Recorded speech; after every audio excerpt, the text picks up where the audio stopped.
Hey everyone, it's Dustin Nulf, Keller Williams Realties, the Dustin Nulf team, and the Full House LLC Pittsburgh Property Management. How we all doing today? So today we discuss negotiating styles and techniques so you can get what you'll want to get when you want to get it, and you can better serve your clients if you are representing a client in a negotiation. This session today will be released first to our Patreon patrons, and you guys are going to get first access to this video before we release it to YouTube. So if you're interested in becoming a patron, check out the link below this video in the summary, and through that Patreon site I am doing group coaching for agents at $10 a month. You get a whole bunch of free downloads included with that.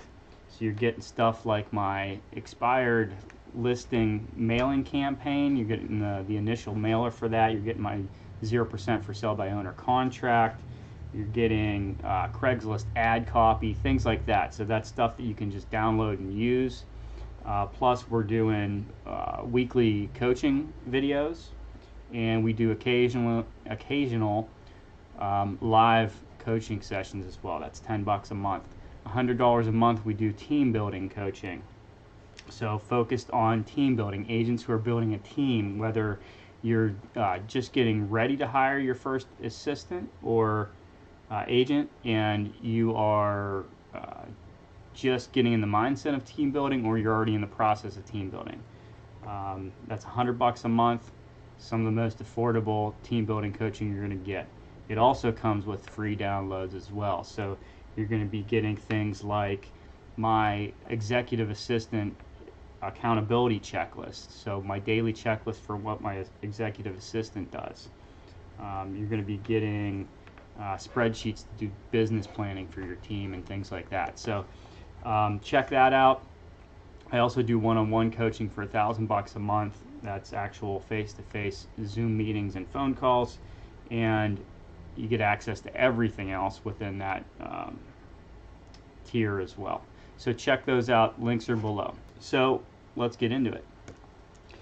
Negotiating. Negotiating is a skill that a lot of people don't have any practice in and fail to focus on, and therefore suck at. Okay? And that is good for the people who do practice the skill and focus on improving their techniques, because they will always win when they're dealing with somebody who is not practiced at negotiating.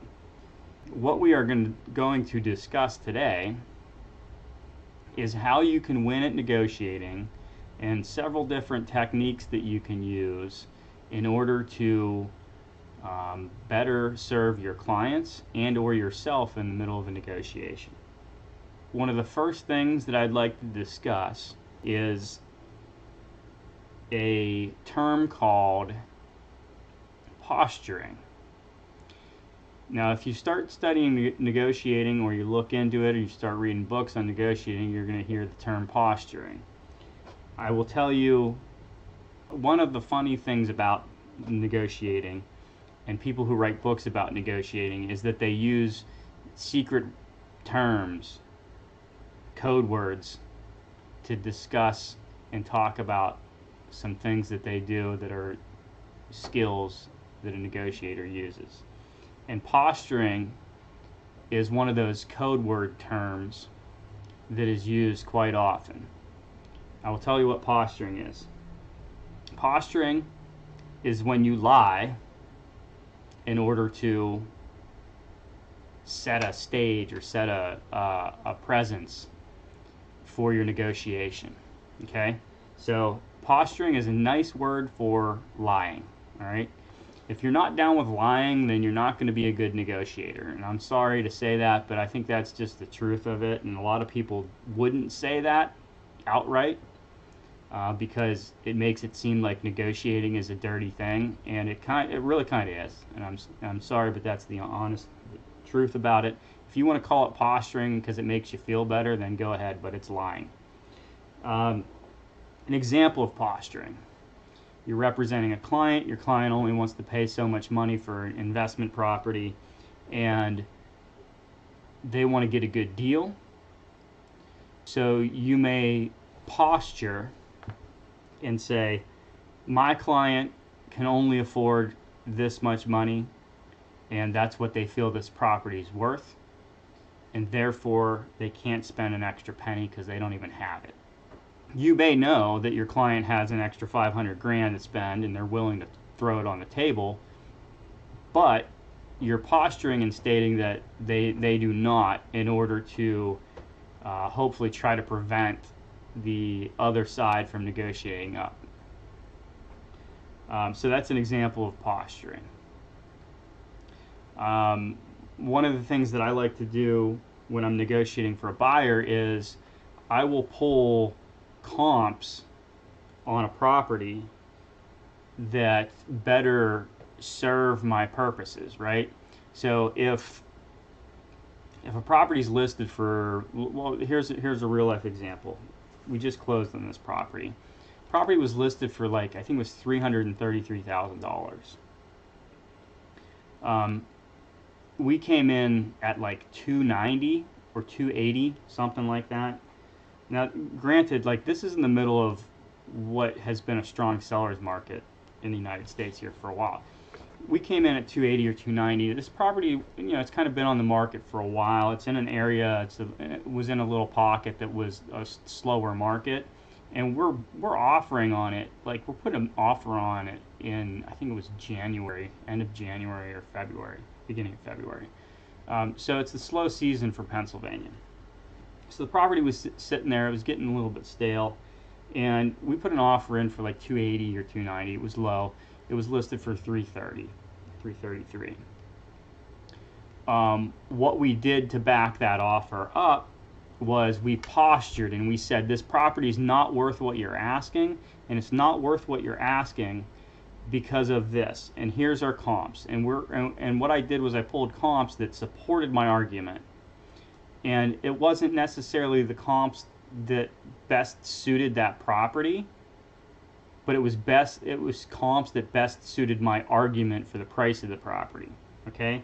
And what I relied on was, I relied on the fact that the other agent that was involved in the negotiation, he may be ready to get rid of this property. He may not have done his research, and he may not be 100% into getting the highest and best price for this property. And I also relied on the fact that I knew that the sellers were out of state and they didn't know the market as well. So we brought these comparable homes to the other agent, and we stated that this property is not worth it. This is why your property hasn't sold yet. And by the way, it's got these problems with it, and here's what they add up to in value, and this is why it's worth the offer that we're submitting. With that particular property, I was able to negotiate a price that was almost $30,000 cheaper than ask price. What we settled on was around a $300,000, I think it was maybe a $295 net offer or a net sale price. So we were like $30-some thousand below what the ask price was. The property appraised at, I think it was either $30,000 or $60,000 more than what we settled on. So the buyer was extremely happy, as you could imagine. When you close and you make an instant $30,000 to $60,000 in equity at the closing table, that's kind of nice. Especially now when you're a real estate agent and you're trying to pitch your value to your clients. If you can show them that you have a habit of making your buyers money that is well above and beyond what you're getting paid, that definitely is a good sales pitch. And one of the things that I like to pay attention to is my average sell price to list price whenever I list properties, because my average sell price to list price is around 98.2%. And when you're dealing in a market where the average for the market is around 95%, I can say in almost every case, I'm going to be able to save you 3.2% on your sale price, where you net more money, 3.2% more money. And if you're only paying me 3% to list your property, then I've paid for myself already, and I've put more money in your pocket. Now, why would you hire any other agent if you know that you can make that much more money with me?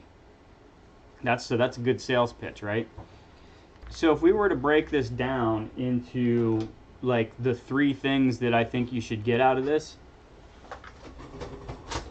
I would say number 1, learn how to posture. Don't be afraid to fib, because that's what you're going to be doing. The second one would be, you have to be willing to lose it all, okay, in order to be good at negotiating. And sometimes it's hard to represent a client who's really scared of not winning or not making the deal happen, because they will want to spill the beans and move on price quickly, when you know that you could possibly get them more money or save them more money, right? So you really have to go in it with a mindset of, if I lose out on this deal, it's fine, I'll find another one, right? Sometimes it's really hard to convince your client of that, though. When you have that mindset, then you're better able to actually project the honest posture of, I don't care if we lose this, we'll find a better deal, right? So keeping this in mind, it's a seller's market. In Pittsburgh, it's a seller's market still anyway. I think it's changed pretty drastically in a lot of other parts of the nation lately, but an instance of where this comes into play is, we get an offer on a property, and the seller really, would like near full price. The buyer comes in at maybe 95% of ask price, which is a pretty decent offer, but I want to get more for my client and ask permission. You always want to make sure that you're clearing this stuff with your client too, because your client is the boss technically, and you want to make sure that you're not costing them a deal that they really don't want to lose. But how I might approach that is, they got an offer in for 95%, but we want 100%, or we want over 100%. We might counter at full price and say, listen, we just put this house on the market. It's a strong seller's market. We know somebody's going to come in at full ask price here eventually. So if you don't want the house, you can walk. It's fine. We'll wait. Right? The seller, on the other hand, might be like chomping at the bit to take that offer. But if you posture it correctly, now they might come back and say, well, we don't really want to pay full price. The buyer can only pay X amount of dollars, so we'll give you 98% of ask price. Well, great. We just ended up with an extra 3% that we didn't already have, because we were able to posture and act like we were willing to lose. Now, if you are willing to lose, it's easier to posture that, and you project the honest to God truth. Like in this case, you're not lying at all. You're projecting the truth, and it's easier and more believable when you actually believe it yourself. The third and possibly most important other skill to have is the ability to get more bees with honey, as someone once told me. So we're going to call this one honey. So this is about sometimes kissing butt, if you want to call it that, flattery, being nice and building a rapport with the other negotiator, or the other person that you're negotiating with. And this works really well. The more bees with honey, it works very well when you have a high S or a high I type of counterpart. So if you're negotiating with a high I or high S personality, if you come in and you're the nice guy and you're like friendly about it, and you kind of act like you're being honest, you may not always be 100% honest because you're negotiating for somebody else, but if you get on their good side and you build a rapport with them, and you act, you're friendly and you work towards the common goal, sometimes that can be used to your advantage as well.